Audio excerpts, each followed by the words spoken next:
Hi, everybody. Hello, I'm Ryan. I'm Bethany. And we are Ryan and Bethany Board Game Reviews. And today we'll be talking about Mr. Lovenstein's No Context. This is designed by Banana Chan and Jason Singerland, and it is published by Skybound Tabletop, and the artwork is by J.L. Westover.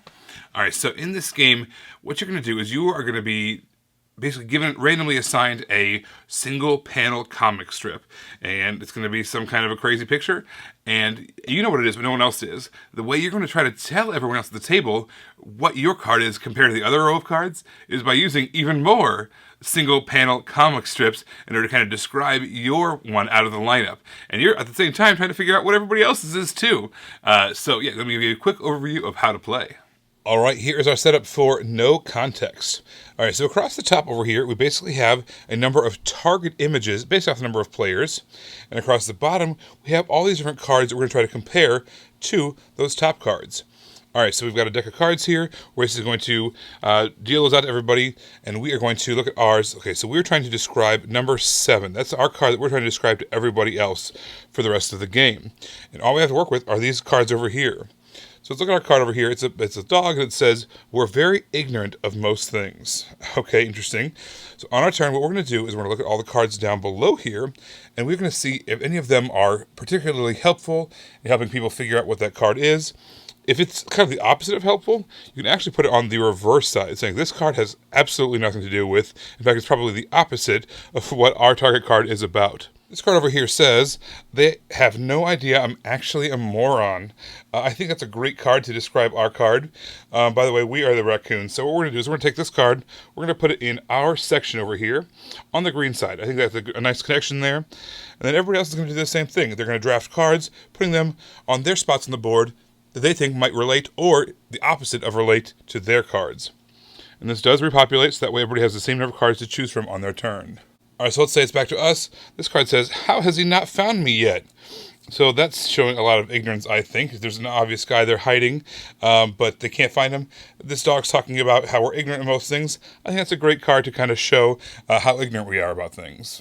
All right, so once again, we're always going to refill this deck. All right, so once again, we need to find out another card here for us. You know what? These pirates look very excited, very ambitious.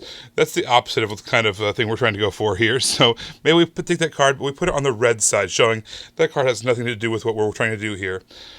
Once all players have filled out all the different things on their board that they think are going to either help us guess their clue or the exact opposite of guess their target image, we are now going to chance to bet on who we think which image is which.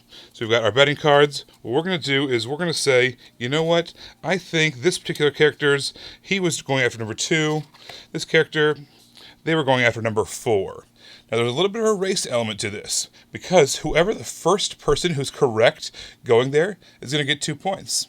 The second person who goes there, and they're correct, they're going to get 1 point. And anybody after that is going to get no points. So you want to make sure that you get there first. Let's say you're in a situation where you're kind of hemming and hawing and you're really trying to deliberate who you think is the proper card or whatever. That's not a bad thing, because maybe you get it right. Maybe 2 or 3 people came ahead of you. Maybe 2 or 3 people went to this light blue section before you, and they bet, and you deliberated a long time, and you finally came to your conclusion. It's not a bad thing to deliberate about, because what's going to happen is we're going to take the whole stack of cards that's here, and we're going to flip it over based off of whoever was the first in line. And what's going to happen is we're going to keep on going until we find people who got it right. So even if 3 people got there ahead of you, if you're the 4th person and you're right and none of the first people who were, you're going to get the points. So you want to be both fast but also accurate in your guessing.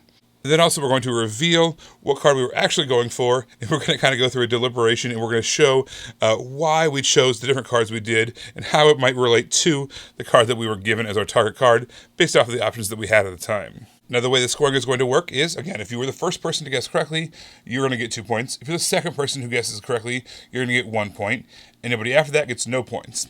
If at least one person guessed you correctly, you yourself as the clue giver gets a point as well. So you have kind of an incentive to make people want to guess yours correctly. All right, so at the end of all that, you're going to add up all the points. Whoever has the most amount of points wins the game.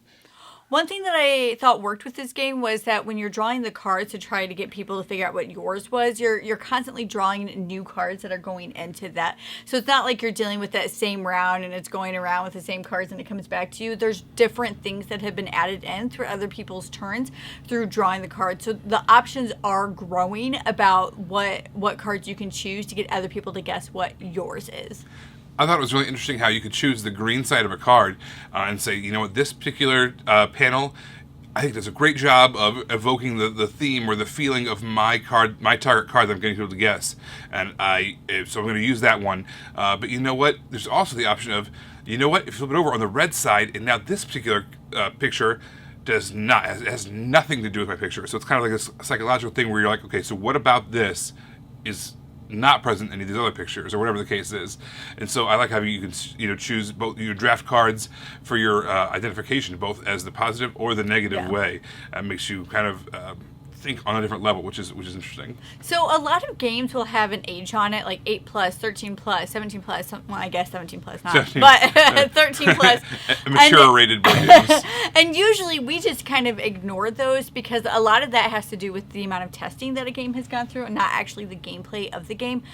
This is 13 plus, and this is one of the few times I would actually say do that. We played it with our 10-year-old, and while we were playing, we were, without her knowledge, we kept taking other cards out of the game because they just weren't appropriate for a family setting. Not that the game is advertising itself as a family game, because it's not, but that's just, we kind of always have ignored stuff like that as we played games because, like I said, most of that has to do with components, not actual gameplay. But this one is definitely one I would not play with families. Mature themes, darker themes, or adult topics, stuff like that. Just get brought up in a subtle way that we just didn't want we just didn't want her to see. So we kept like getting rid of stuff while we were playing, and it wasn't like it was every once in a while. I mean, there was a lot of it. And also, this is going to be weird. I don't like this style of kind of that meme style artwork or that kind of cartoony meme joke, that humor. This stuff just it's not my thing. I think it's I'm not the right audience for this game because of that. So right off the bat, I was kind of just like, You're turned off. I was turned off by that, by the visual of this game. As a party game mechanically, it works. It just, I didn't like the artwork. It just, I know a lot of people do. That's cool. It's just, I'm not the audience for this game. Yeah, I feel like if you are a huge fan of J.L. Westover, that this is probably a game that you'll be interested in. But besides that, I feel like this is something that most gamers are going to pass on. I feel like only people that are fans of this person's artwork are going to be fans of this game. They'll be huge fans of the game, but outside of that, I don't really see the audience for this. Yeah, I think that if you like those party-style games and you like just laughing with your buddies and you're big fans of the comic art and all that stuff, yeah, give it a shot. You might be really into it.